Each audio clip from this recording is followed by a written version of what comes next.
Telangana assembly ఎన్నికల నేపథ్యంలో పోలీసులు జరిపిన తనిఖీల్లో గచ్చిబౌలి ప్రాంతంలో చూసుకుంటే 5 కోట్లతో పట్టుబడ్డారు. ఈ నెల 30వ తేదీన తెలంగాణలో పోలింగ్ ఉంది. కానీ ఈ నేపథ్యంలో పోలీసులు కట్టుదిట్టంగా సోదాలైతే నిర్వహిస్తున్నారు తెలంగాణ రాష్ట్రం అంతటా. అదే క్రమంలో గచ్చిబౌలి పోలీస్ స్టేషన్ పరిధిలో బొటానికల్ గార్డెన్ నుంచి చిరాగ్ పబ్లిక్ స్కూల్ వైపు వెళ్తున్న కారును పోలీసులు తనిఖీలు చేశారు. మరి ఇందులో 5 కోట్లు ఉన్నట్లుగా తెలుస్తున్నది. మరి ఈ నగదును ఓ వ్యాపారవేత్తదిగా గుర్తించిరంట. మరి పట్టుబడిన నగదును ఆదాయపు పన్ను శాఖకైతే అప్పగించిరు.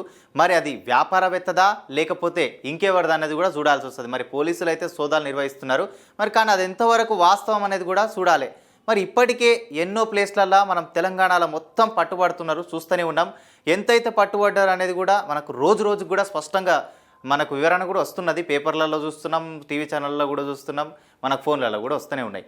కానీ ఈ తెలంగాణ ఎన్నికల టైంలో కూడా ఇట్లాంటి పట్టుబడి ఎందుకు ఇట్లా చేస్తారో అర్థం కావట్లేదు. డబ్బులు పంచితేనే జనాలు ఓట్లు వేస్తారు అనే విధంగా కూడా రాజకీయాల్లో నాయకులందరికీ ఒక ధీమాగా పడిపోయింది. అసలు అది ఏంది, డబ్బులు పంచితేనే తెలంగాణలో ఎక్కడైనా కానీ తెలంగాణలో ఎక్కువ డబ్బులు పంచితేనే తెలంగాణలో ఓట్లు అయితే ఖచ్చితంగా గుద్దుతారు. వీళ్ళు ఇంత ఇస్తే వాళ్ళు ఎంత, వీళ్ళు ఇంత ఇస్తే ఇంకోరు ఇంత అనే విధంగా అయితే తయారవుతున్నారు ఓటర్లు కూడా.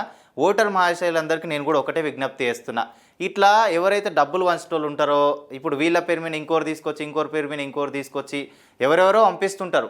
కానీ మీకు కూడా ఏమైనా దొరికితే కూడా ఇట్లాంటి డబ్బులు ఎక్కడైనా తీసుకుపోతున్నట్లు కూడా మీకు తెలిస్తే గిట్ట పట్టిండబ్బా నిజంగా. కానీ ఎందుకంటే డబ్బులు ఇచ్చి అప్పటి పూర్తికి డబ్బులు ఇచ్చి మిమ్మల్ని మోసం చేస్తున్నారు, మీరేం ఓట్లు వేస్తున్నారు.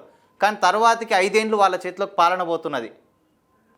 ఇప్పటి వరకు ఎంతమంది మారిండ్రో, ఎంతమంది ముఖ్యమంత్రులు మారినో, ఎన్ని పార్టీలు అధికారంలోకి వచ్చినాయో కూడా చూసినాం.